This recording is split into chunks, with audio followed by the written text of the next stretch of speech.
Il 12 ottobre 2020 la Regione del Veneto ha avviato su tutto il territorio regionale la campagna vaccinale anti-influenzale.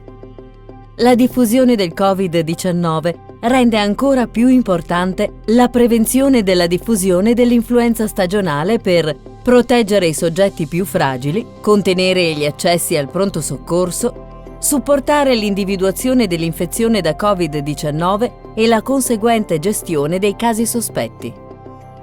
La vaccinazione anti-influenzale è raccomandata per gli operatori sanitari, tutti i cittadini sopra i 60 anni di età, ospiti delle strutture residenziali, soggetti affetti da patologie che aumentano il rischio di complicanze da influenza, donne in gravidanza, bambini dai 6 mesi ai 6 anni di età, familiari e contatti adulti e bambini di soggetti ad alto rischio di complicanze da influenza, soggetti addetti a servizi pubblici, forze di polizia, forze dell'ordine, vigili del fuoco, protezione civile, farmacisti, donatori del sangue, personale che per motivi di lavoro è a contatto di animali che potrebbero costituire fonte di infezione da virus influenzali non umani, allevatori, trasportatori, veterinari.